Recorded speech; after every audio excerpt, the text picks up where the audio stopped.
Amen. Great singing, great special number. You want another special number? Ay, wag na raw, wag na.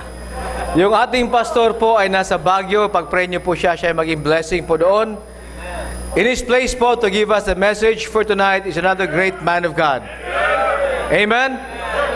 Before I introduce him to you, I'd like to introduce his family. Kasama niya po si Ma'am Brenda. Ma'am, please stand to be recognized, ma'am, by the church.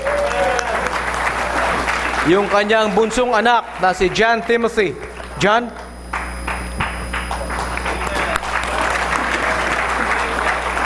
At yung kaibigan mo dyan, si Allen. Allen. Our preacher for tonight was a student in UP Los Baños, 1983. He's a graduate of Baptist Heritage Bible Seminary, 1997. Noong ako'y unang napunta sa San Pedro, galing po sa lumang CSI, siya po'y estudyante po ng school po ni Pastor Ed. Today, he is the pastor of Los Baños Bible Baptist Church. Please all stand as I call to our pulpit, Pastor Arnold Vallejo, sir.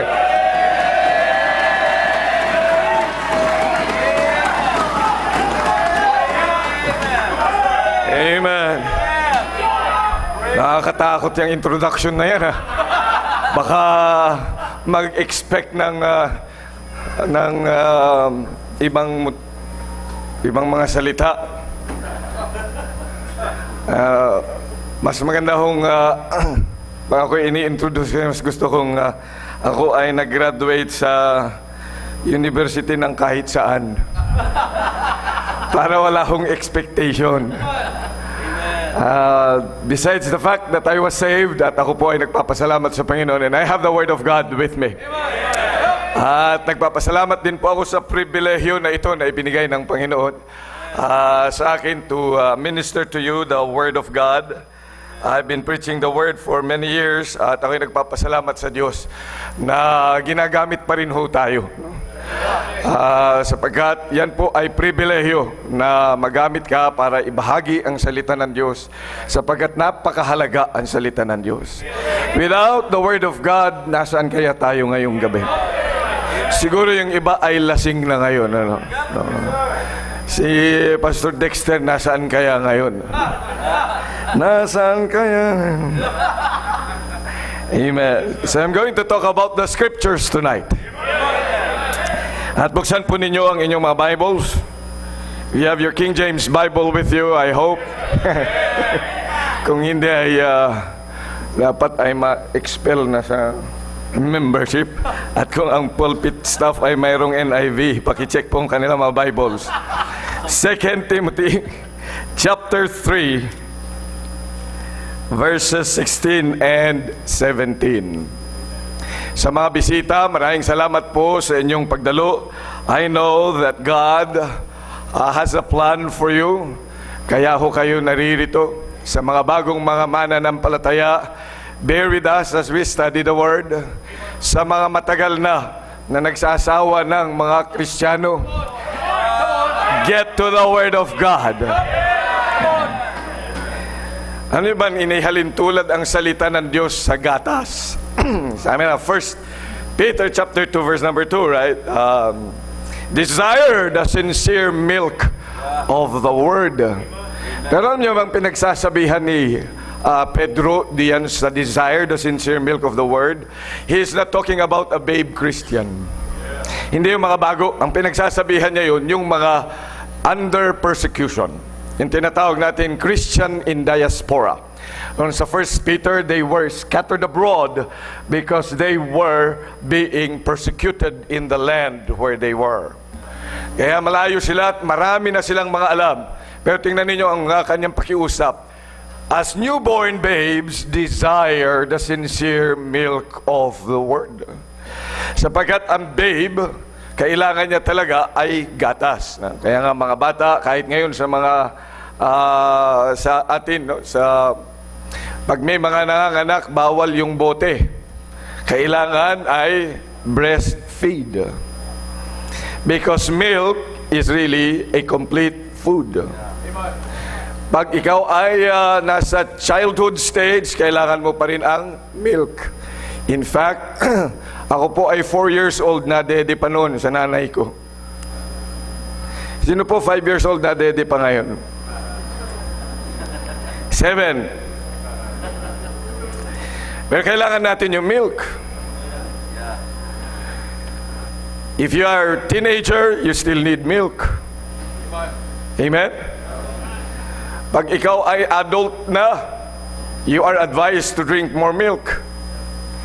Pag ikaw ay nasa senior stage, hindi ka na makakain, you are fed with milk. Natatandaan kong binibisita ko, 78 years old, hindi na siya makakain. Ang advice ng doktor, fresh milk, isubo sa kanya. So hanggang sa kamatayan, they needed milk. Kaya kung ikay matanda ng Kristiyano, sino po ang mga Kristiyano dito, mga 20 years pataas na? Wala nagtaas? Mga bata pa kayo sa pananampalataya? Kalimitan, yun na yan, no? Pag mga matatanda na, sasabihin ay, alam ko na yan. Alam ko na yan. Ay siya, kung alam mo na yan, matulog ka na lang magkatapos ng dating.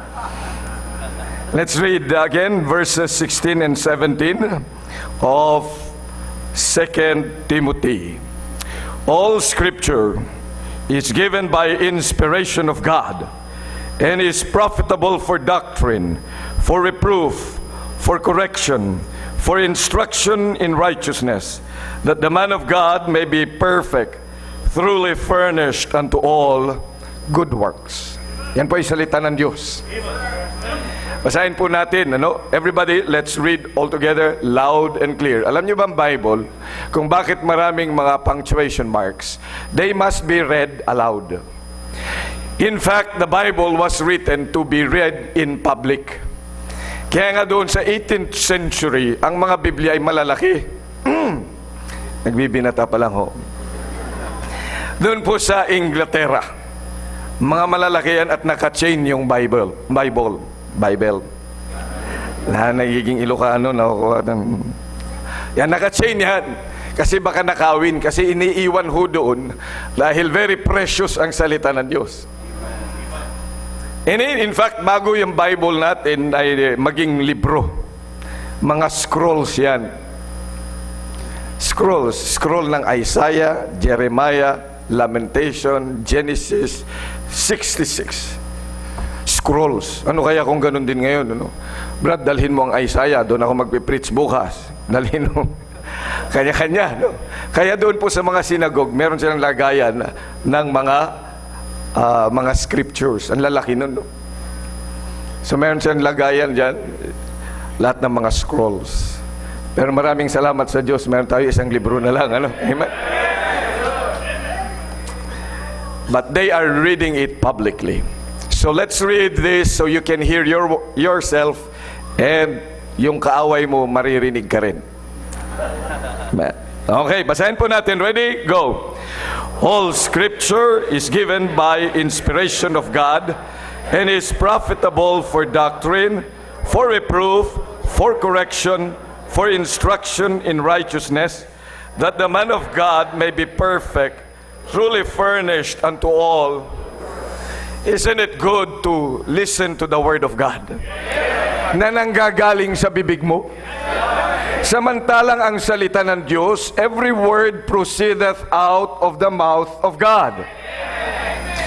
And that mouth that is so dirty, and that mind that is so dirty, is now being able, have the privilege to read the Word. Don't you know that the Word of God came from the very mouth of God, and it is settled in heaven? At hindi ka ba dapat magpasalamat na nakarating sa ating panahon? In a language that you are able to understand. Yan po yung salita na. Kaya nga ho, maganda na binabasa natin yun.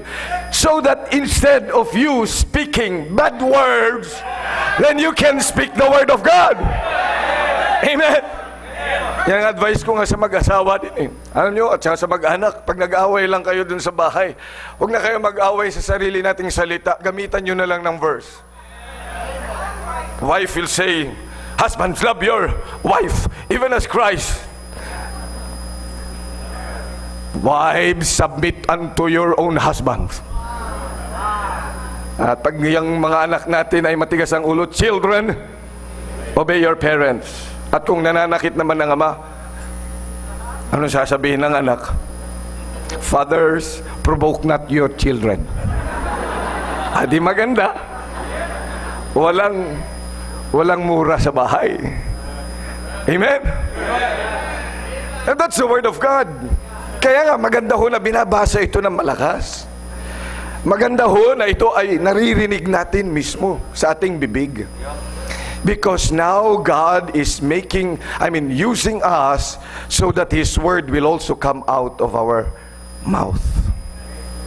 Basahin ho ulit natin. And I'd like the men to read as loud as you can. Men, men, men, men.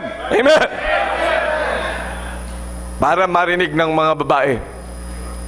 Okay, let's read all together. Men, ready? Go. All Scripture is given by inspiration of God and is profitable for doctrine, for reproof, for correction, for instruction in righteousness, that the man of God may be perfect, truly furnished unto all good works. Do you feel the breathing of God? Sinasabi natin, ang salita ng Diyos galing sa kanyang isip. Words come out from the mind. Bago mo masabi, nag-isip ka muna. And the word of God is just like that. In the beginning was the Word, and the Word was with God, and the Word was God. Kaya nga inisip ng Diyos, and when He spoke, galing muna sa kanyang isipan, and spoke the Word, and it is now written Scriptures. Such that we have the mind of the Lord, and we have the heart of the Lord. Kaya pag binabasa mo, dapat nararamdaman mo the prompting of it, because the Word of God is alive.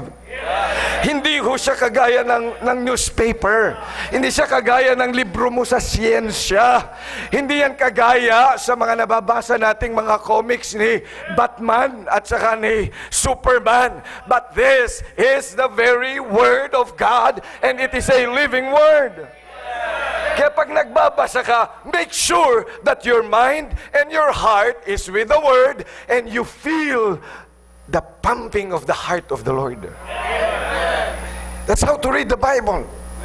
Do not just treat it as if it's just like another literature book na kailangan tapusin, kailangan mabasa natin. No! The Word of God is alive. It's so powerful. Shall we read that one more time? Everybody, ready? Go. All Scripture is given by inspiration of God and is profitable for doctrine, for reproof, for correction, for instruction in righteousness, that the man of God may be perfect, truly furnished unto all good works. Yung makita mo at maramdaman mo yung nais ng Diyos sa bawat mga mananampalataya, especially to His man. Na gusto niyang anak niya will be truly furnished unto all good works. Can you feel the heart of God? Yung concern niya sa'yo, yung concern niya sa bawat isa sa atin. That though we are sinners, and yet, being God, He said that the man of God may be perfect, truly furnished unto all good works. Kaya kung ikaw ay backslider, ewan ko na lang, if you read the Word of God and you still stay backslider. At kung ikaw yung nagkukunyari na Kristiyano, makabasa nga lang, makaupo nga lang, hindi na dyan. Lahat na lang. That if you read it, this is a powerful word. Tayo muna yung manalangin. Dakilang Diyos, maraming salamat po sa pagkakataon maipanalangin ang inyong salita. At ganun din po mabasa.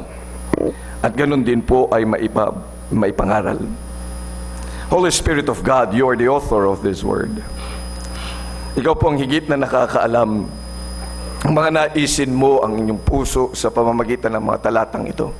At iba pang talata na amin nga pong titingnan sa amin pong pag-aaral ng inyong salita. Inihiling ko po, Holy Spirit of God, write everything down deep inside our hearts.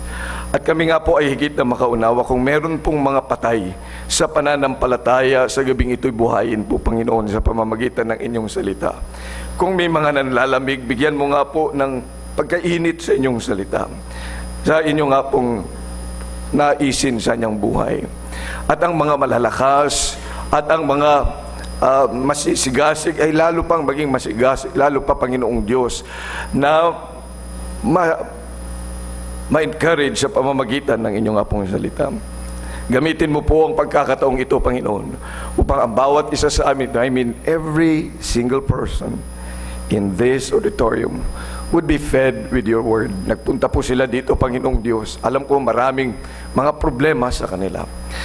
May mga pressures sa kanilang buhay na iniwan sa kanilang bahay marahil sa trabaho. May mga estudyante marahil mga nagsisikap, marami pang mga gagawin. Subalit, nagpunta po sila dito upang ang inyong salita kanilang mapakinggan. I pray that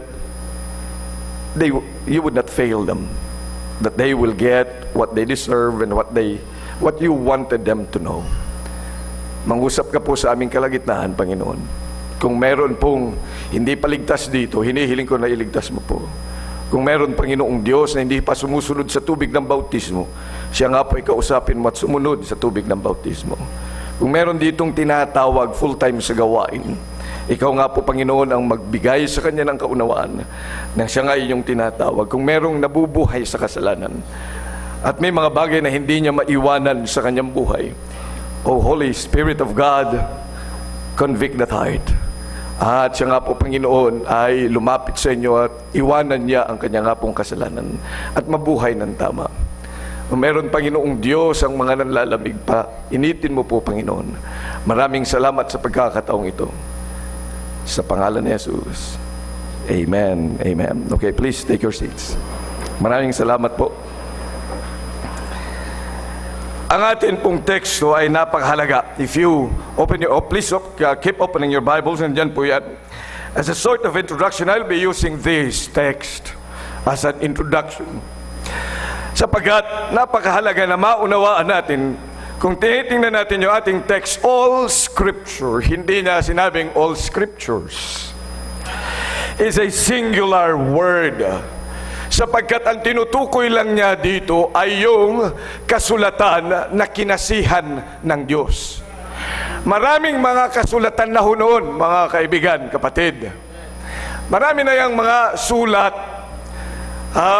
Kung kayo ay nag-aaral ng history, may kita natin na mayroon pang hindi lamang po Ecclesiastes, pero meron pang Ecclesiasticus.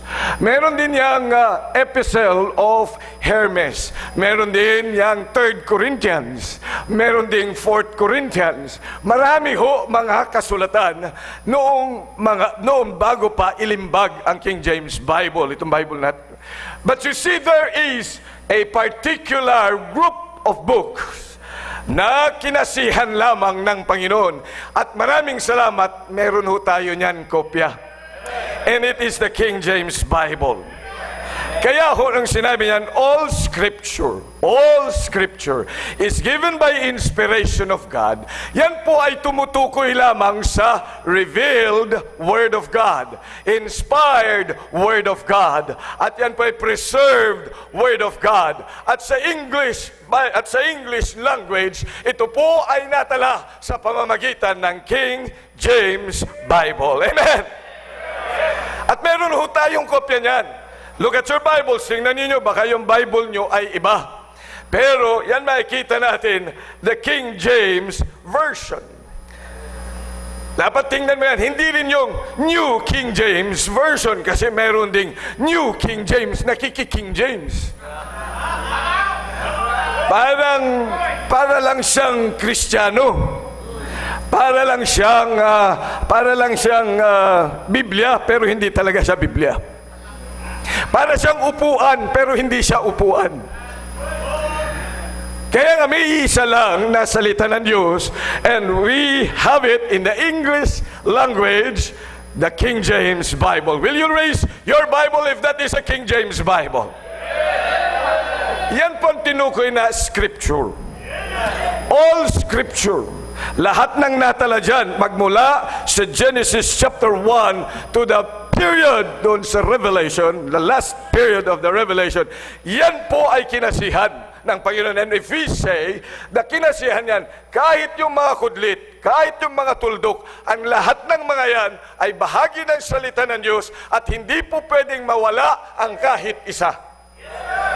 Kaya kahit binabasa natin yan, nakikita natin, isinasama natin sa pagbasa yung kuwit.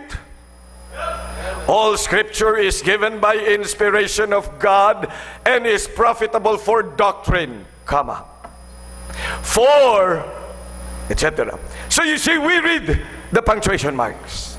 And punctuation marks are very important because they will also give us the real meaning of a certain passage. Kaya ho, kapag tayo, kaya nga makikita niyo bilang mga anak ng Diyos, lahat ng mga yan ay mahahalaga. Kahit nga yung kuwit o yung kudlit ay napakahalaga. Lagi kong example yan when I talk about the Scriptures. Kasi kapag ayaw mo nang makasama ang asawa mo, mayroong statement. I don't want to see you go. I don't want to see you go. Exclamation point. Na-imagine nyo, I don't want to see you go. Ganun ang pagbabasa. Pero kung ayaw mo na siyang makita, anong gagawin mo? I don't want to see you, go. Yes, sir, ano? If you don't want to see, at ayaw mo talaga siya, di lagyan mo lang ng kama.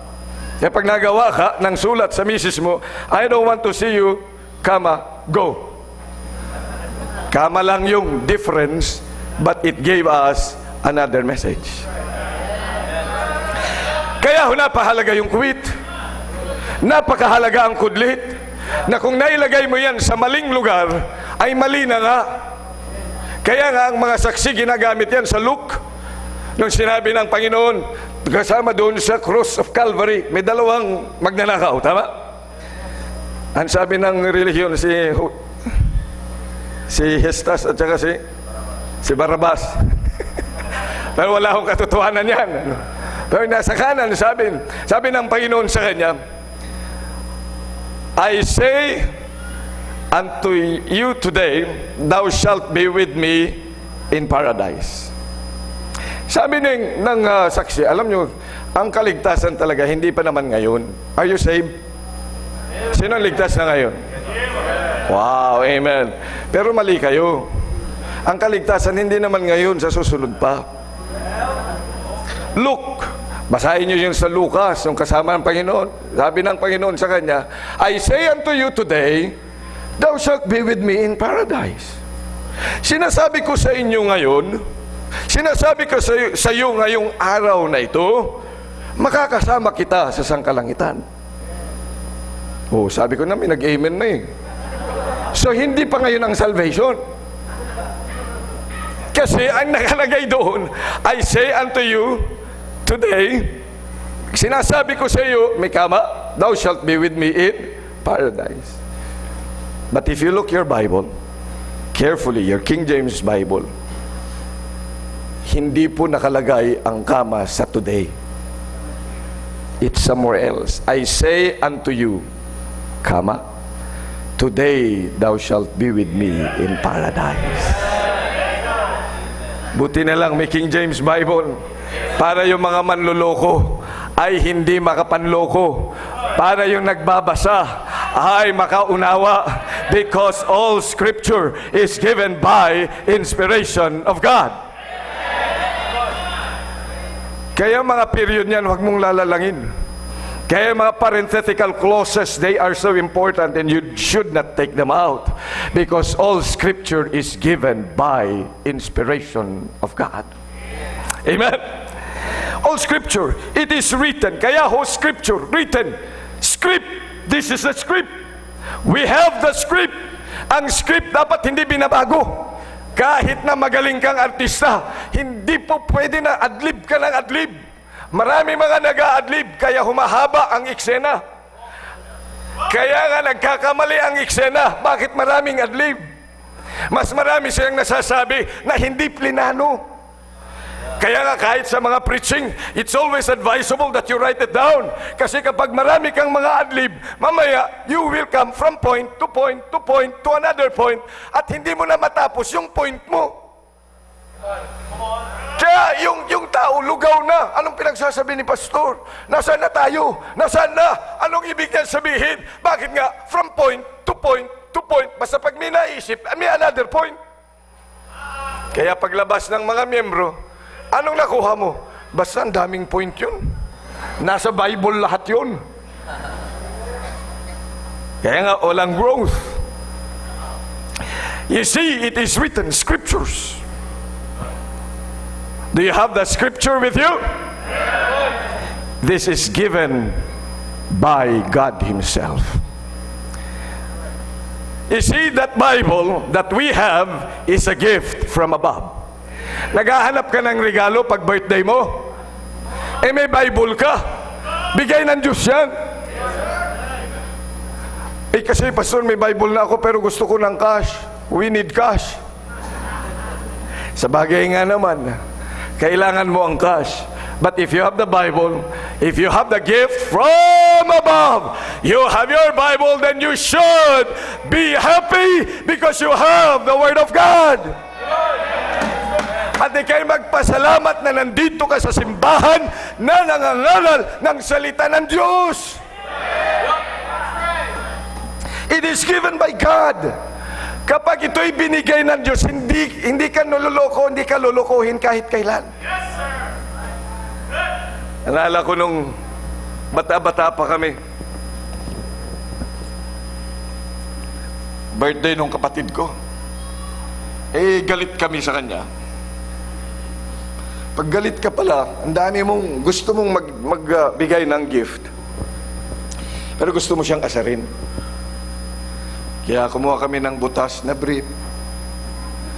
Yung nasa basurahang tapos binalot namin ng napakaganda. Tapos kinanta namin siya ng birthday, pambihira. Para siyang na-move. Tuwan-tuwa naman siyang tanggapin yung regalo. Pero nung binuksan niya, alam niyo na, ikaw kaya makakuha nun, Brad. Ano sasabihin mo? Biglang tinapon lahat. Siyempre expected yun, pero kami tuwan-tuwa. Kasi nang asar lang naman kami. Ganyan magbigay ang kaaway. Kaya wag kang tatanggap ng regalo sa kaaway. Pero makinig ka maigi sa akin, ang Biblia, regalo ng Diyos sa iyo, sa akin. Kaya kumusta ang Bible mo? Do you have a copy of the Bible? Meron kang refrigerator? Meron kang cellphone? Meron kang lahat? Ang ganda pa ng stockings mo ngayon. Pero kumusta naman? May Biblia ka ba?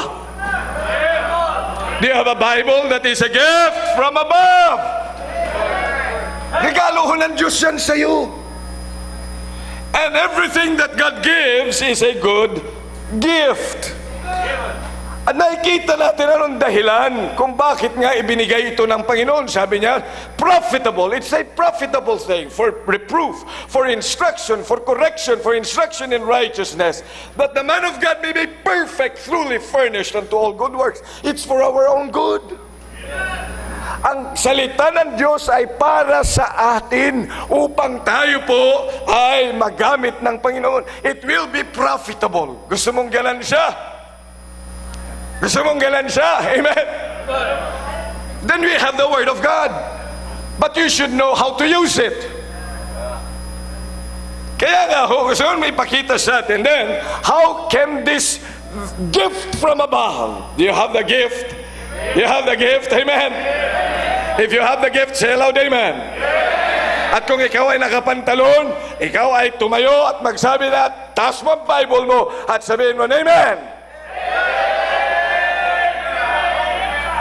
Ilan lang pala nakapantalon.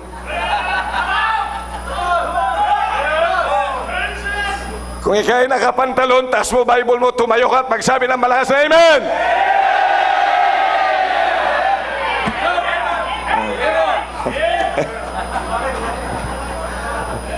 Ibig sabihin na nakapantalon, lalaki. Amen? Oh, kung ikaw ay, sige nga, babawan na natin. Bagawin natin yung version. Kung ikaw ay lalaki, at alam mong ikaw ay lalaki, at alam mong may kopya ka ng Bible, at yung Bible na yan, regalo ng Diyos sa'yo, itaas mo, tumayo ka, magsabi ng malakas na amen. Praise the Lord.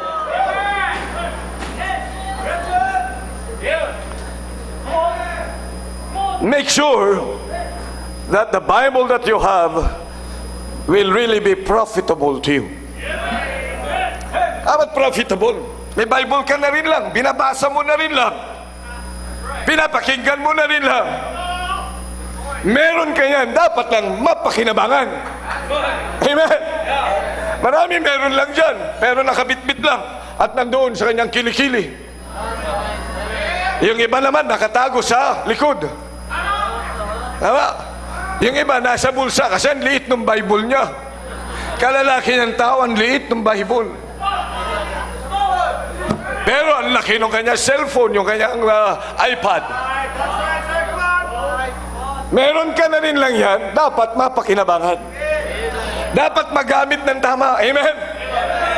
So it will be profitable for each one of us.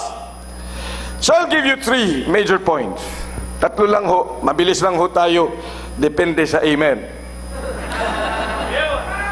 Pag gustong mabilis, amen, malalakas. Pag medyo pag gusto nyo pa ng mahaba, tigilan yung kay-amen ninyo.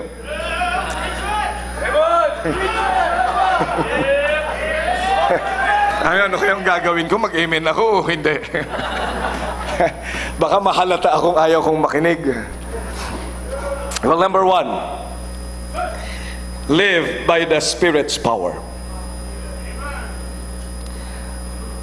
Live by the Spirit's power. Pastor, paano ba gumagawa ang banal na Espiritu? The Spirit is the third person in the triune God. Amen? Ay naniniwala that God, the Godhead is 3 persons, manifested in 3 persons. We have one God in 3, manifested in 3 persons. The Father, the Son, and the Holy Ghost. Amen? And the Spirit. The Spirit is the third person. Hindi siya mas mababa. They are co-equal, they are co-existent, they are co-powerful. Walang mas mababa sa kanila. Nakagaya ng turo ng iba na mas mataas ang Ama, pumapangalawang anak at mayroong pinakatatlo dahil nga third person. No, it is not in the power. Kaya natin sinasabing first, second, and third. No, hindi ho yan order of power. No, it is just an identification. Amen. So yan po ang turo at maliwanag na turo ng salita ng Diyos. And the Holy Spirit is the author of the Bible that you hold. He's the author. That's why the Spirit came and then moved the men of God to write and speak the Word. It's the Holy Spirit. Kaya nga matutunan natin na mabuhay sa kapangyarihan ng banal na Espiritu. And you know, how does the Holy Spirit work? He works through the Word of God. Siya ay nagtatrabaho with the Word of God. Hindi siya magtatrabaho nang ikay natutulog. Hindi ka naman nagbabasa ng Bible. Bakit si Pedro, si Juan na naginip? Si Jose yun na naginip. Hindi si Juan. Na naginip siya, hindi ba salita ng Diyos yun? Noong mga panahon na yan, because we have not the complete word, kinakailangan maghayag ang Diyos sa iba't ibang paraan.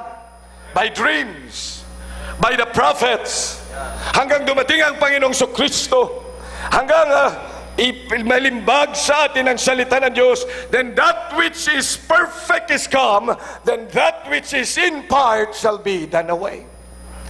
Kaya konti-konti nating nalaman ang katotohanan galing sa Diyos sa pamamagitan ng mga taong ito, sa pamamagitan ng mga propeta. But now that we have the copy of the Word of God, this is the complete revelation of the Lord. Iniwan niya ito sa atin. At kung maggagawa sa puso mo, sa buhay mo, ang banal na Espiritu ay dapat lamang sa pamamagitan ng kanyang salita. Tingnan po ninyo sa John chapter 16. John chapter 16. John 16 verses 8 to 11. How does the Spirit work? Ang sabi ng salita ng Diyos, and when He is come, He's referring to the Holy Spirit, and when He is come, He will reprove the world of sin and of righteousness and of judgment. Verse 9, of sin because they believe not on me, or righteousness because I go to my Father and you see me no more. Verse 11, of judgment because the prince of this world is judged. How does the Spirit work? He convicts us of our sin. Kaya nga ho, maging doon sa gospel, look at how we got saved. The gospel, tingnan niyo 1 Corinthians. Marami-rami ho tayong titing ng Biblia. Amen. Huwag kang tamad. Kaya may daliri para yan po ay gagamitin sa pagbuklat ng Bible, hindi para doon sa computer game. 1 Corinthians chapter 15. Moreover, brethren, I declare unto you the gospel which I preached unto you, which also you have received, and wherein you stand, by which also you are saved, if you kept in memory what I preached unto you, unless you have believed in vain. Verse 3, everybody. For I delivered unto you first of all that which I also received, how that Christ died for our sins according to the Scriptures, and that He was buried, and that He rose again the third day according to the Scriptures. You see, the gospel is according to the Scriptures.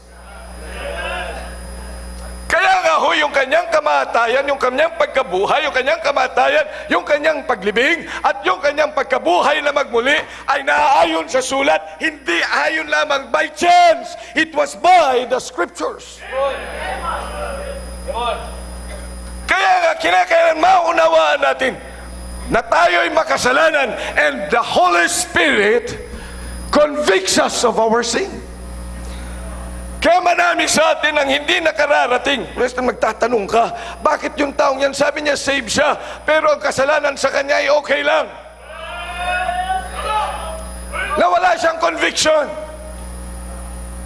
It is perhaps because the Holy Spirit's not working in his heart. Kaya makikita mo ang isang tao who is convicted of his sin, ipinakita ng Diyos ang banal na Espiritu sa kanya sa pamamagitan ng kanyang salita, because the gospel was written according to the Scriptures, that He died for our sins according to the Scriptures. Biro mo yan, namatay ang Diyos, nagkatawang tao at namatay siya doon sa krus para sa iyo at para sa aking mga kasalanan, hindi para sa kanyang kasalanan. And if you are convicted by the Holy Spirit, then you will hate your sin because you know that you have sinned against the Holy God.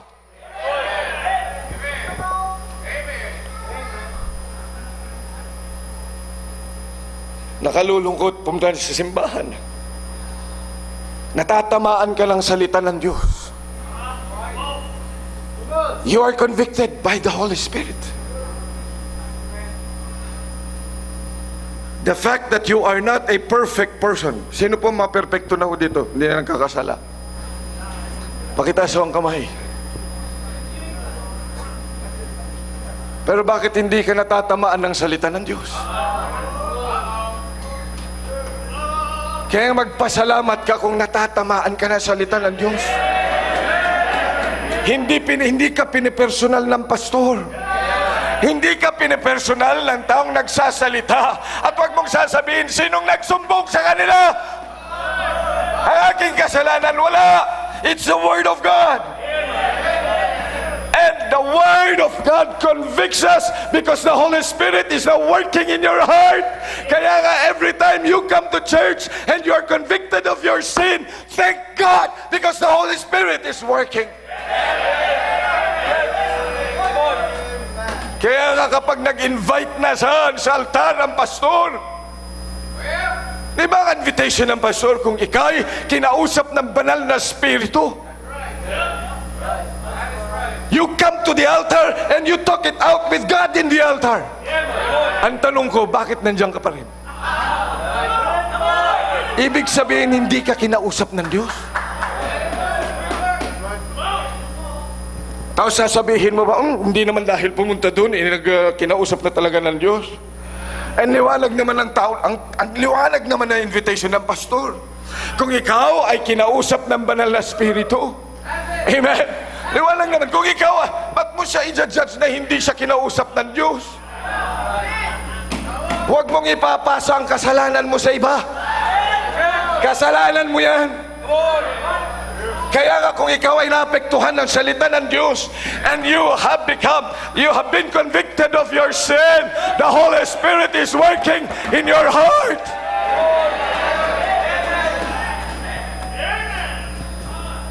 Pag ako'y napunta rin sa simbahan, at kahit hindi ako magsasalita, it's always the prayer of this person.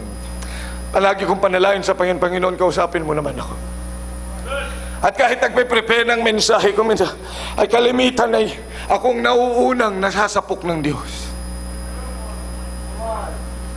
Ako nape-pressure sapagkat kinakausap ng Panginoon and He convicts me of my sin. Kaya nga ho, makikita natin dito na ang kanyang salita lamang, sa pamamagitan ng kanyang salita, we are supposed to be convicted. Yeah. Look at the gospel. He died for our sins according to scriptures. Kaibigan, nakita mo na ba ang sarili mo na makasalanan sa harapan ng Diyos? Hindi makasalanan sa harapan ng iba. Kung minsan we compare ourselves with others.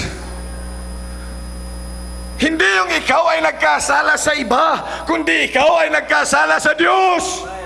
Nakikita mo dapat yan. Kaya nga ho, ikaw ay magsisisi ng iyong kasalanan sapagkat nakita mo na sa harapan ng Diyos, ikaw nagkasala, hindi sa harapan ng iyong kapwa, kundi sa Diyos. See, that's the Lord working in our heart. Siya nangungusap sa iyo. Kaya nga ho, kaya kung sa invitation nga, ang sinasabi natin, bow down your head. Huwag kayong patingin-tingin. Ikaw ang mag-decide at ang Diyos. Ay, ang iba kasi, ay, napunta rin yung crush ko, punta na ako doon. Andun yung aking sinisinta, napunta na rin. Bandwagon effect. O kaya yung iba, itinulak lang. Kaya punta ka na doon, ang sama mo kasi, kayo makasalanan. So, hindi niya naisip na siyang kinausap ng Diyos. The Holy Spirit works individually in each one of us. Although this is, the preacher preaches in a general term, yet the effect is personal. Walang pinipersonal ng pastor. He preaches the Word of God. And then it falls down to every heart. And whatever that heart needs, ang sabi ng Panginoon, I will put my words in them, and it shall accomplish the things that I have purposed. Kaya kung minsan tinitingnan natin, kahit nga doon sa church, sabi ko, paano ito? Magsusuko ng buhay ito. Magpo-full time. Ano kung iisipin lang, sabi ko, parang ayaw ko ito eh. Walang gagawing matino ito eh. Kaya lang, kinausap siya ng Diyos eh. Kaya hindi naman ako ang Diyos, pastor lang naman ako. Nag-a-administer nito. Tapos may nagpapalam, pastor, kakanta po ako sa choir. Ha? Kakanta ka sa choir? Totoo? Mag-join po ako sa ganitong ministry. Sabi ko, ayusin mo muna buhay mo. Bagay magkalat pa dito. Pero makikita niyo mga kapatid, nagtatagal naman sila sa gawain. You know why? Because it's the Holy Spirit that work in their heart. Marami ang mga hindi nagtatagal sa gawain dahil tinawag sila ng kanilang puso. Feel ko lang, pastor ba? Feel ko. Feel ko ho kasing tinatawag ako ng Diyos. Ay siya, bukas makalawa, maligo ka, hindi mo na feel. Kasi kailangan lang ba, pastor? Parang kulang sila, kulang sila. Kawawa naman yung choir, kulang sila. Siguro pag nandun ako, mas gaganda pa. Ganda yata lang boses ko eh. Oh. Ayan, sige, di sumali siya. Mamaya, wala na ulit. Napagalitan. Wala na. Bakit? Tinawag siya ng sabi niya, pangangailangan. Pero kapag yan ay kinausap ng banal na Espiritu, kahit na kung minsan may mga taong naninita, sila mga nagtatagal. Silang nananatili. Bakit ho? Because it's the Holy Spirit that work in their lives. Hayaan mo ng banal na Espiritu mangusap sa iyo, kapatid. Let the Holy Spirit work. Tingnan niyo sa 1 Corinthians chapter number 2. Sabi ni Apostle Paul, 1 Corinthians chapter 2. And I, brethren, when I came to you, came not with excellency of speech or of wisdom, declaring unto you the testimony of God. For I determined not to know anything among you save Jesus Christ and Him crucified. And I was with you in weakness and in fear and in much trembling. And my speech and my preaching was not with enticing words of man's wisdom, but in demonstration of the Spirit and of power, that your faith should not stand in the wisdom of man, but in the power of God. Let the Holy Spirit work with the Word of God. Alam po ninyo, napakaraming mga psychologists sa ating panahon. In fact, maging sa eskwelahan, ay nire-require mga eskwelahan na dapat may child psychologist. Sabi ko, ba't kailangan ng child psychologist? Kasi maraming mga loko-loko na ngayong estudyante.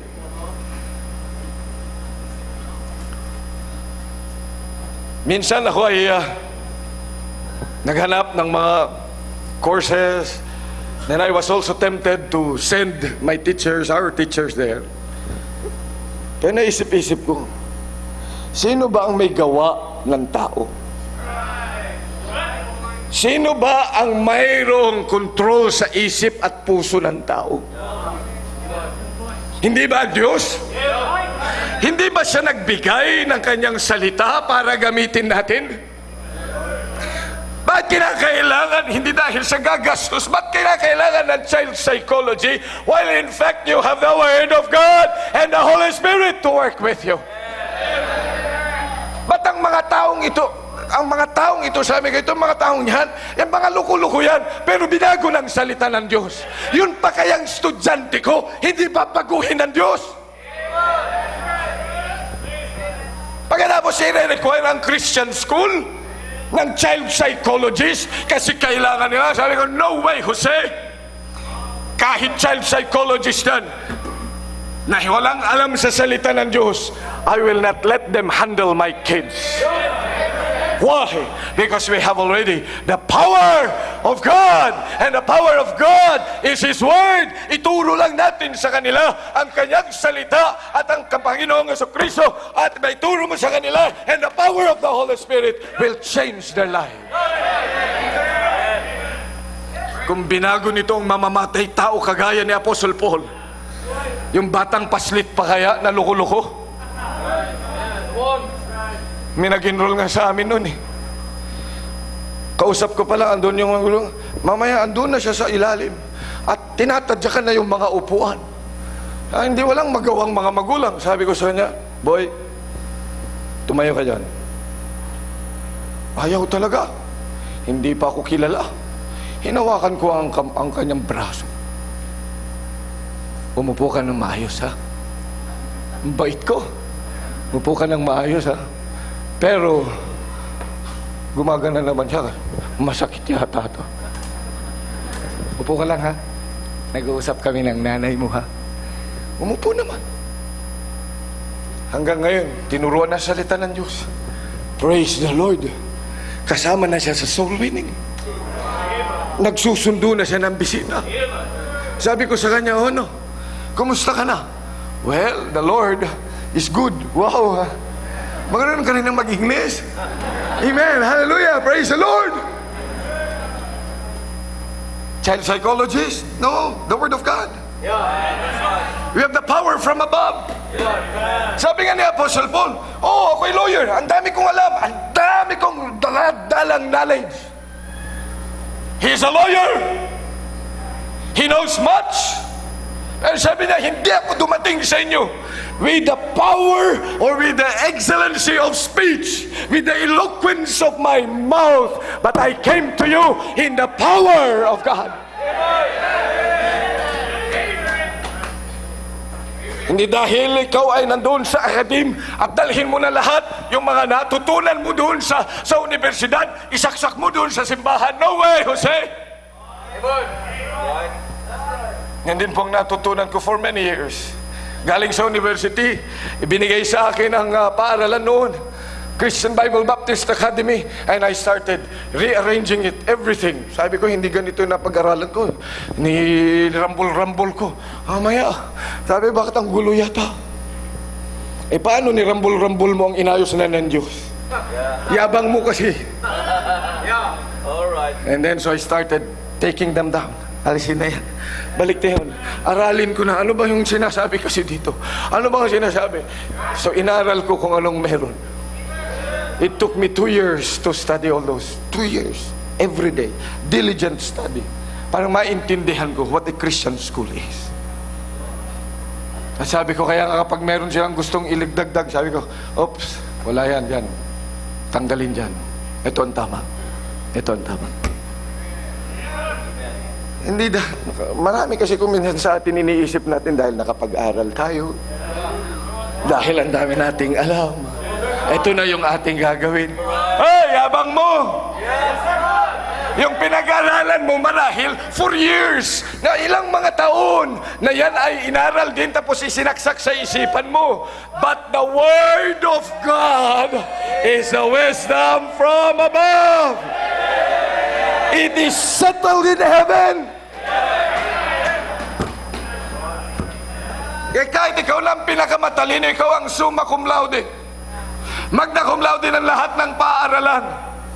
Lahat ng Universidad ng Pilipinas, Universidad ng kung ano-ano pa, Universidad ng Harvard, Universidad saan, doon sa ibang lugar, and you have all the learnings. There is nothing compared to the Word of God. This is the power of God. Tingnan nyo, bakit ang daming doktor sa Pilipinas? Ang daming sakit. Ba't ang daming doktor sa university? PhD. Dr. Jose Rizal, Dr. Wakwak, Dr. Ang daming doktor, ano? Sabi ko, bakit nga pala ang daming doktor at ang requirement bago ka magturo ng university, doktor? Dapat may PhD ka. PhD, panghabang buhay na dalaga. PhD.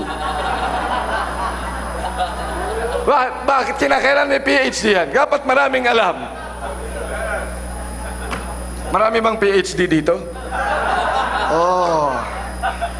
Pareho-pareho lang pala sa mga simbahang napuntahan ko ng mga Baptist. Maraming PhD.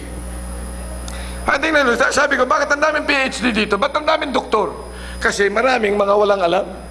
Pero bakit hanggang ngayon, PhD ng PhD, ang dami pa rin mga walang alam. Wala pa rin mga silbi ang mga PhD na yan. Dumadami ng dumadami. By the hundreds every year. By the thousand every year. But we still lack wisdom in our days. It's because we have set aside the wisdom from above. Pero magpasalamat ka, meron ka ng kopya niyan. Amen.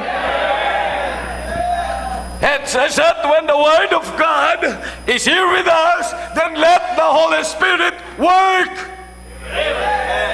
and live according to it. Number 2, keep hearing the Word of God. You know, hearing the Word of God. Ano sabi? Romans chapter 10 in verse number 17. Ano sabi ng salita ng Diyos? So then faith cometh by hearing, and hearing by the Word of God. So then faith cometh by hearing, and hearing by the Word of God. Faith is needed to please the Lord. Faith is needed so that we can be approved of God. But you cannot have faith unless you listen to the law of the Lord. So nag-aaral naman ako, but do you listen? Kaya ipinapangaral yan. Kaya ipinipreach yan para ikaw ay makinig. Bakit ito pulpit? Dahil dito ipinapangaral ang salita ng Diyos. Bakit yan pew? Dahil dyan nakaupo para makinig ng salita ng Diyos. Hindi yun para dyan ay matulog. Sa bahay nyo kayo matulog. Hindi dyan para magkwentuhan. Dyan ay umupo para makinig. Dahil ang pakikinig ng salita ng Diyos, yun ang nagbibigay ng pananampalataya. Kaya dapat matuto ka, yung tenga ay bukas sa salita ng Diyos. Hindi bukas yung bibig mo pag naikinig ka ba, nakanganga? Kung ikaw ba naikinig, nagsasalita rin? No! Bukas ito, sarado ang bibig. Bukas ang mata, hindi sarado ang mata. Nakaupo ng ayos, hindi nakaganyan. Wala ka sa bahay nyo, wala ka sa... Umupo ng ayos. Amen. Makinig. Handa na makinig ng salita ng Diyos. Because that's the only way by which faith comes. For by the hearing of the word that faith does come. Diyan mabibuild up ang pananampalataya. That's right. Hindi makikinig ng concert. Hindi manonood ng skit. Kundi makikinig ng salita ng Diyos. Makinig ka, pangaral yan, kahit na masakit sa tenga. Makinig ka pa rin, kahit paulit-ulit, makinig ka pa rin. Matatandaan ko yung pangaral ng nanay ko, araw-araw na lang ginawa ng Diyos. Oh, aral ng mabuti ha. Wala mo nang ligaw-ligaw, aral ng mabuti. Pagkatapos siya bibigyan ng baon na siopaw. Kinabukasan na naman, bago mo kunin yung siopaw, aral muna ha, aral muna. Yan lang ang bibigay ko sa inyo, aral. Huwag mo nang ligaw-ligaw. Ako na. Siopaw, alang-alang sa siopaw. Naikinig. Kinabukasan, ganun din. Taon-taon. For many years. Sabi ko sa nanay ko, bago kukunin, oh, aral mo na ngayon ha. Memoryado ko na. Aral-aral ha, wala mo nang ligaw-ligaw. Akin na ho yung siopaw ko.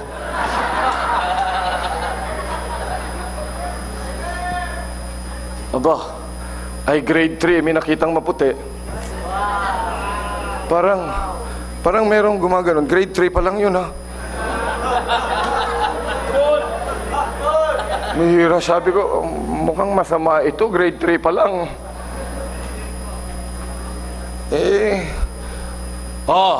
Kinabukasan, aral-aral ha, walang ligaw-ligaw. Ay di wala. High school. Meron ulit iba pa. Bakit ba kasi may mata pa tayo eh? Hindi, gumawa ako ng love letter. At tapos ay bumili ako ng roses. Yan ginagawa nyo, no? Tapos ay may chocolate. Pagkatapos ay kinabukasan, nakahanda na yun. Nasa gamit, nasa bag. Hindi makikita ng nanay. Oh, aral-aral ha. Nawakan ko yung nasa school na. Naririnig ko yung boses ng nanay ko. Sakit. So binasa ko na lang yung love letter. Tapos pinilas ko. Ngayon sa basurahan. As yung red roses, inihampas ko. Nilagay sa basurahan. Binuksan ko yung chocolate, kinain ko na. Maraming salamat naman sa Diyos dahil sa pangaral na yun, araw-araw, na naririnig ko, hindi nagsawa. Abay, nakagraduate din ng high school. May honor pa. Pagkatapos graduate din ng college. At maraming salamat sa Diyos. Napakinggan ko yun. Kaya nga, noong nasa tamang edad na, ay ibinigay sa akin ang pinakamagandang babae sa balat ng mundo. At nagkabunga kami ng 3 maayos na pag-iisip ng mga bata.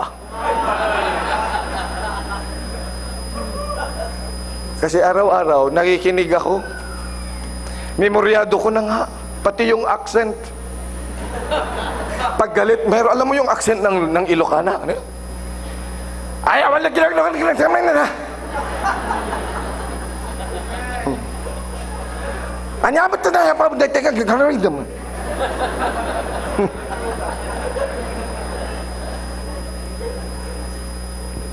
It became music, but the hearing it built my stance. The hearing of the word kahit paulit-ulit. Noon, hindi ko ugali yung paulit-ulit. Ayaw ko ng paulit-ulit. Gusto ko minsan lang. But I found out that you should listen to preaching over and over again. Kahit paulit-ulit. Ulit na naman, preaching na naman. Pareho lang yun, pastor. Ano yung pinakinggan nyo? Ay ano ngayon? Ay yung ang kanta mo, inulit-ulit mo. Nakagkatapos na nakalagay pa doon, pinakamaraming mga request na kanta. Ayan ang nakakuha ng Golden Dove Award. Paulit-ulit lang naman. Dati-dati. Ngayon yun pa rin. Nagre-revive pa sila ng awitin, yun pa rin naman. May nabago ba? Ayun nga ang pelikula. Napanood mo na. Sabihin mo, sarap ulit-ulitin. Pagkatapos kayong magkaibigan, magkasama na nanood. Mamaya magkukwentuhan kayo. Pagkukwentuhan nyo pa rin yung napanood. Pagkatapos ang sarap talaga manood. O siya, sige, bili tayo ng CD. Bibili pa ng CD. Manonood ulit. May nagbago ba? Wala. Yung boxing nga ni Pacquiao, lalo na yung 1 round lang yun. Oh, yung ilang segundo lang yan, nung isang suntok ng gaya, talagang tulog. Paulit-ulit doon sa bus. Yung mga tao, hindi naman nagsasawa. Sabi na, ulitin ulit, baka sakaling bumangon. Pagkatapos ngayon, ang salita ng Diyos, sasabihin mo, ulit-ulit naman yan. Ulit-ulit naman yan. Pakinggan mo nga sarili mo. Kaya ikaw ay mahina ang pananampalataya kasi ayaw mong maulit yung napakinggan.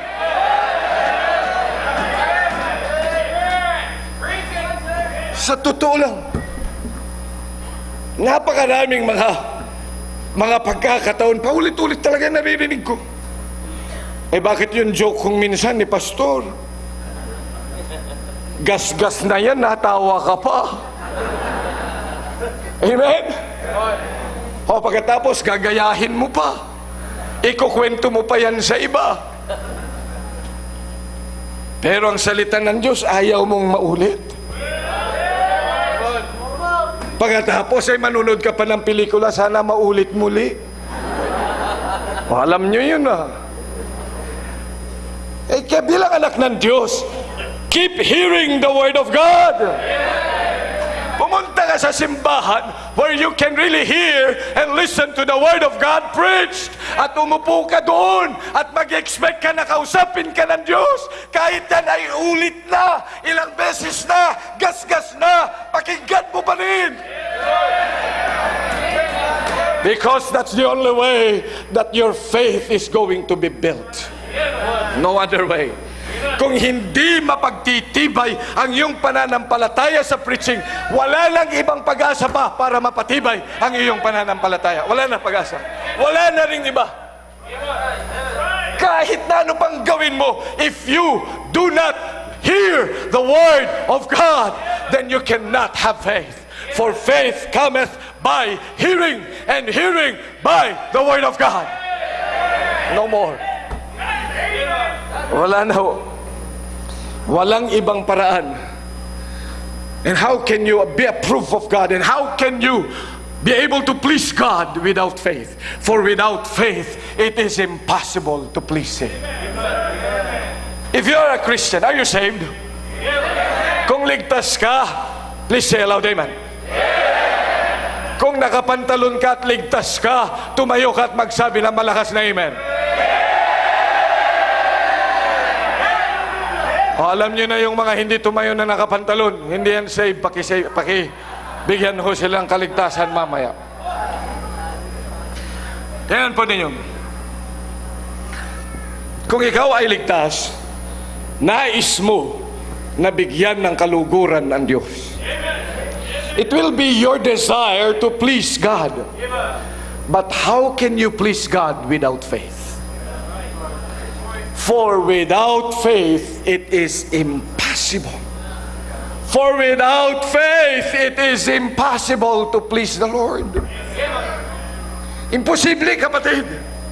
Kaya nga nangangailangan tayo na makinig, for faith cometh by hearing, and hearing by the word of God. Faith also is a prerequisite to answered prayer. Anong sabi ng Proverbs chapter 28 or 29 verse number 8? 29 verse number 8. Proverbs 29 in verse number 8, anong sabi?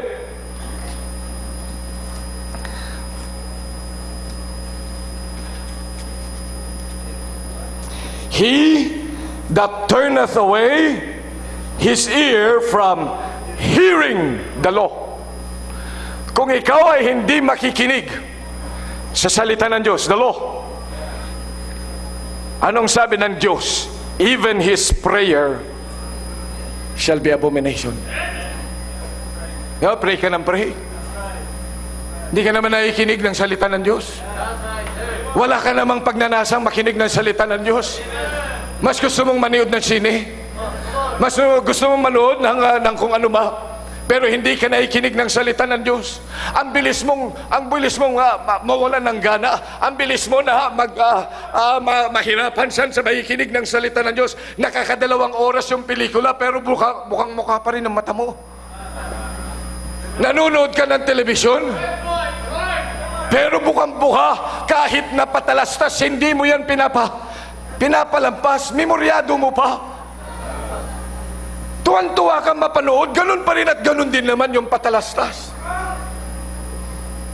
Pero pag nag-preach na si pastor at medyo humaba yung preaching, sakit naman dito, ang tagal naman nun, kailan ba yun matatapos? Pagkatapos, pag mag-pray ka, mangiusap ka sa Diyos, sasabihin, Panginoon, bigay mo po ito, pero umiiyak ka, at sinasabi, bigay mo na ngayon na, please. And you expect God to listen to you while you do not listen to Him? Ako naman po ay nananalangin, Pastor, oo nga, pero nakikinig ka ba ng salita ng Diyos? Binibigyan mo ba ng pagkakataon ng sarili nung makinig ng salita ng Diyos? It is a prerequisite to answered prayer. Hearing also burns the heart. Tingnan niyo sa Luke chapter 24. Luke chapter 24, verse number 32. Luke chapter 24, in verse number 32, sabi ng mga mananampalataya doon, nakipag-usap ang Panginoon, hindi nila alam na si Kristo ang kausap nila. And they said one to another, did not our heart burn within us while He talked with us by the way, and while He opened to us the Scriptures. Kaya alam mo kung nanlalamig ka sa salita ng Diyos, malamig, makinig ka pa rin. Because while you listen to the Word preached, while you listen to the Scriptures being preached or being taught by your Sunday school teacher or being preached by your preacher, while you listen, the heart is going to burn and it's going to be revived, because there is no other way by which you can be revived but by hearing the Word of God.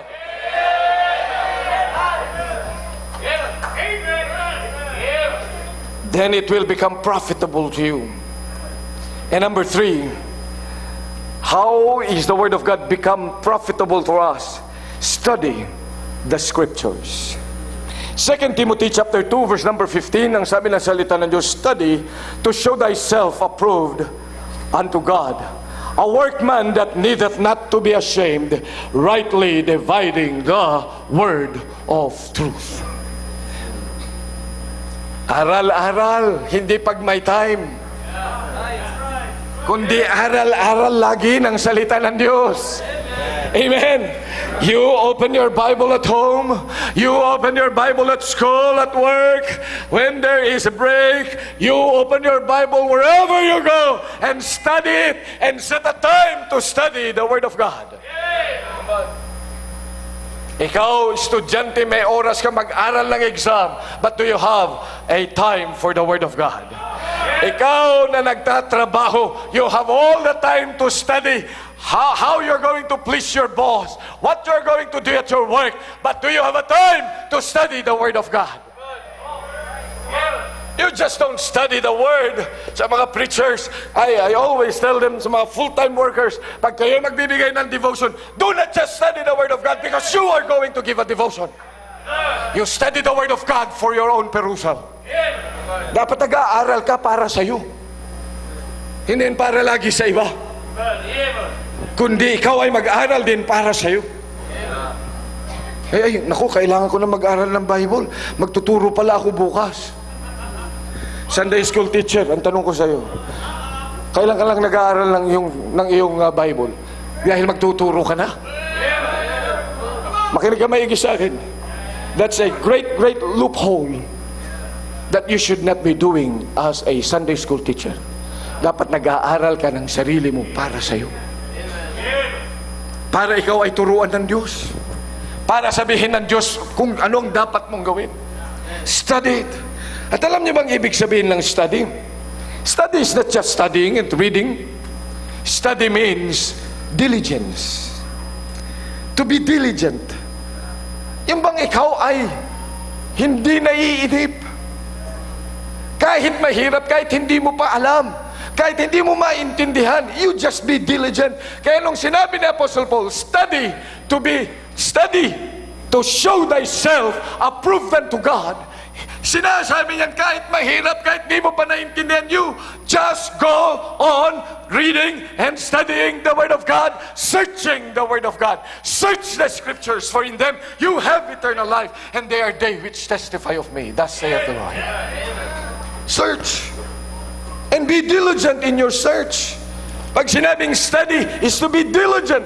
To study is to diligently search the Scripture. To compare Scriptures with Scriptures. Yes, sir. Kaya nga babasahin mo anong sinabi dyan. Ano naman sinabi dito? You compare Scriptures. Kaya kung minsan, di ba, may napapakinggan tayo marahil na preaching. Bakit yung preaching noon ni Pastor ganito? Ba't iba din ito? Have you had time just like that? Kasi nga, ikino-compare niya yung Scriptures. Hindi dahil sa nagkamali ang pastor, but you see, when you study the Scriptures, you ought to know the background of it. Kaya nga maging diligent. Kung ikaw ay diligent sa iyong trabaho, pinagpapala ka sa trabaho. Amen? Kung ikaw ay diligent sa Word of God, then He said God is going to approve of you. If you are a child of God, are you saved? Then you must want the approval of God. And the approval of God is study to show thyself approved unto God. Keep studying, searching. Kaya nga kapag nandito ka sa bahay-sambahan ng Diyos, dapat may ballpen ka. Bakit dun sa paaralan nyo, math, science, English, meron kang notebook? Ba't pagsalita na ng Diyos, wala man? Naisip mo na yun?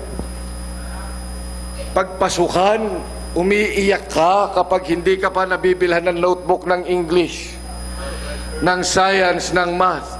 Ba't pag pumunta ka doon sa church, wala ka naman lang ballpen, wala ka man lang papel, pagsusulatan ng salita ng Diyos? Aray ko. Sorry ha kung nakaapak ako, pero yun ang totoo. Sino sa atin ang nagsusulat? Ano pag ikay nag-aaral ng Bible, ano kang sulat? Nakikita niyo ang Bible ng pastor niyo? Kita ko ng Bible ng pastor niyo. Ang bihira, daming sulat. Hindi lang kapag may ipipreach, kundi kahit habang yan ay nakikinig. At makikita mo mga pastor, marami talagang sulat yan. Kaya nga, nagiging madumi ang Bible na nag-aaral. Amen? Tanda ng malinis na puso. Amen? Dahil madumi ang Bible. Ay yung mga malilinis, ay siguro hindi naaral.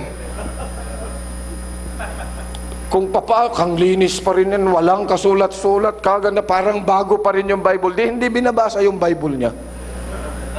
So, ibig sabihin, madumi ang kanyang puso. Amen? Oh, sabi nga ni Dr. Ed, siya, sige, mamaya ho, gugurihin ko yan lahat-lahat mo. Aba, ay di dalawa na ang madumi dyan. Yung Bible mo madumi, utak mo madumi, dagdagan ko ng isa, puso mo madumi. Pero may tatlo na ang madumi sa'yo.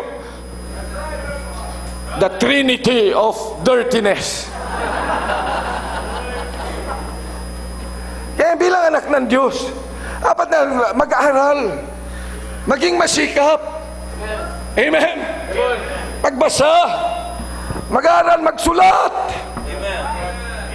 Kinakausap ka ng Diyos, hindi mo maintindihan, bilugan mo.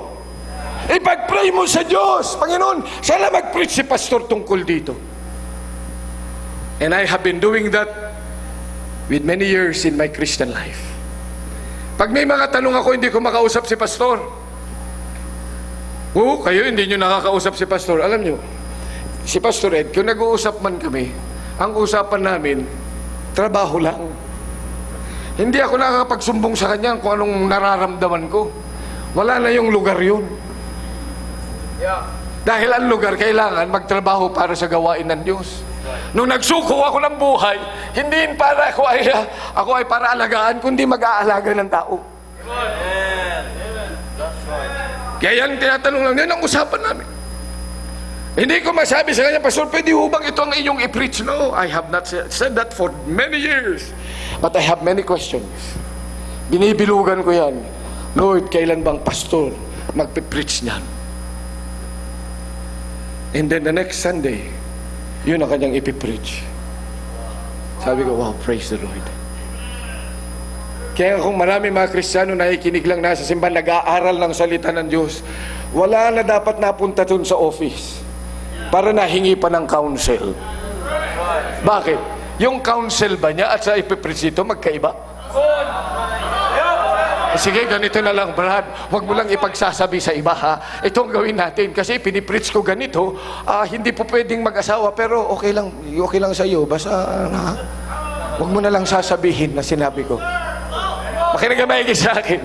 The office of the pastor and the word of God are one and the same thing. Amen. Pastor din po ako. Kaya nga, kung minsan, kung ikaw man maghihingi ng advice, it's always that I go back to my preaching. Sapagkat yung aking sasabihin sa pulpito, ayun din naman ang sasabihin ko doon sa opisina. Ano bang pinagkaiba? Amen? Ang pinagkaiba. Kaya nga aral ka. May tanong ka, sabihin mo sa Diyos, Panginoon, hindi ko talaga alam ang gagawin ko dito. Kailangan ko ng pastoral counsel. Pero gusto ko yung hindi niya nalalaman. Pero kinakaunselan niya ako, and I will take it that that is coming from you.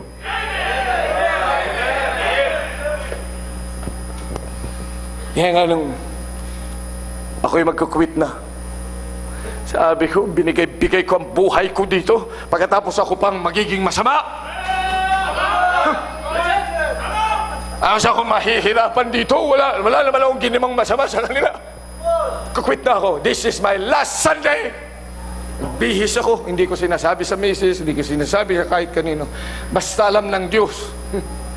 Ito na ang huli. Akyat ko sa simbahang yan. Kaya umupo ako dun sa harap. Kasi huli naman na eh. Umupo ako dyan sa harap. Dyan din, Brad.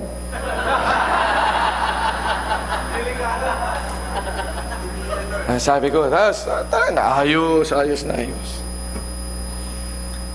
Ang visiting preacher noon, si Mel June, sabi niya, ito ang kuning opening statement niya. Kung iniisip mo na ito na ang huling araw, ilong lunggo, na... Sabi ko, sinong nagsabi nito na? Hey! Hindi ko makalimutan ang kapatid na yun eh. Na ginamit ng Diyos to speak what I needed. Why? Because the Lord knows. Kaya ngayong ikay mag-aral ng salita niya. Amen? Sapagkat ikay kakausapin ng Panginoon. He will not leave us nor forsake us. He will always talk with us. Kahit sa tingin mo parang hindi ka na kinakausap ng Diyos, parang lang yun. Ang nagbabago lang yung pakiramdam mo, hindi ang Diyos. Kakausapin ka ng Panginoon, kaya nga binuhay ka ng Diyos. Kaya nga iniligtas ka ng Diyos. Kaya nga ibinigay niya ang kanyang salita. Kaya may pastor, may simbahan. So that God is going to talk to you. And whatever you need is, He will give it.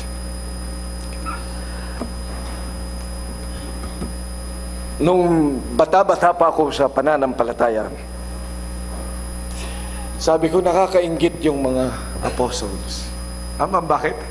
Nakita nila mukha ng Panginoon eh. Di ba yung kasama nila? Kapag nakita mong Panginoon, parang ang sarap nga naman. Kaya nga yung iba nagyayabang. May mga lalapit sa Panginoon. Hindi pwede yung mga batang yan. Ayaw nila. Nang may babae na lumalapit sa Panginoon, sabi nila, Panginoon, palisin natin to. Pambirang ingay-ingay ng mga babaeng yan.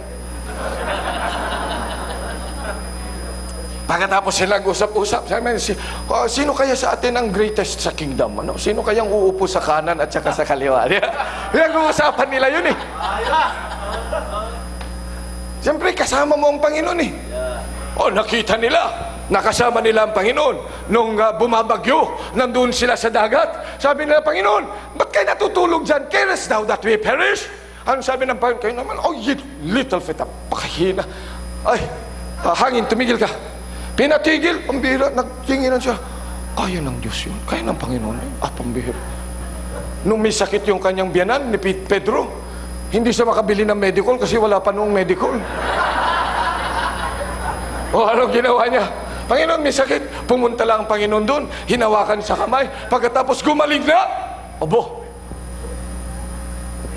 Tapos maraming mga nagugutom. Magpapakain, sabi ng Panginoon, pakainin niyo yung mga yan, 5,000. Sabi niya, saan kami kukuha? 2 tinapay, 2 isda at 5 tinapay lang meron dito. Baon pa nung bata, kukuhanin pa natin. Bakit ba kasi itong mga matatandang ito hindi man nagbaon? Hindi ba nila alam na 3 araw yung preaching ministry na yun ng Panginoon? Hindi rin sila naghanda. Sabi niya siya, paupin niyo. Akin na yung isda, akin na yung tinapay. Pinanalangin ng Panginoon. Lahat sila nakakain. Amen? Busog na busog. May tira pa. Sabi na, pambihira, kung ito ang hari ko, hindi talaga ako magugutom, hindi magkakasakit. Walang problema. Kahit na umalis tayo sa trabaho natin, di ba tayo nahihirapan na mga mangisda? Oh, si John, si Peter, at saka yung kanyang kapatid na si James, di ba mangingisdang mga yun? Naku, kasama natin ang Panginoon eh. Ang problema yung isdang-isdang yan. Pera, nung sinisingil sila ng BIR, anong sabi ng Panginoon kay Pedro? Pedro, punta ka doon sa dagat. Doon sa, kumuha ka ng tilapia. Oh, buksan mo yung bibig nun. May pambayad tayo doon. Pumunta din naman si Pedro. Kumuha ng isda. Pero alam ko talaga tilapia yun eh. Dahil ang mga tilapia sa Pilipinas galing sa Israel. Okay. Ayon dinala ni Imelda dito sa Pilipinas. At nung tiningnan niya, talagang may pera. Pinambayad. Wala problema pagkasama ang Panginoon. Oh, iisip pa ba ako nung kakainin namin, andyan ang Panginoon? Iisip pa ba ako kung magkakasakit ako, andyan naman ang magpapagaling? Amen? Pag may problema ako, kapag mayroong bagyo, kapag may lindol, andyan naman ang Panginoon. Pahihintuin lang niya yan. Kaya sarap ang kasama ang Panginoon. Kaya nung iniwan nila, ang kanilang buhay, ang kanilang mga hanap buhay, they were happy. Kaya nga nung paakyat na siya, galing nung siya'y muling mabuhay, ang sabi niya, will you now, at this time, restore the kingdom of Israel? At ikaw maghari, kami naman yung mga lipones, kami yung mga mga nandun sa gitna, kami yung mga tinatanong, kami yung mga counselors na right, counselors na left. Magtatatag mo na ba yung iyong kaharian? Ikaw na maghahari dito. Excited sila. Kasi kasama nila ang Panginoon. Ay sabi ko, ngayon, wala naman ang Panginoon.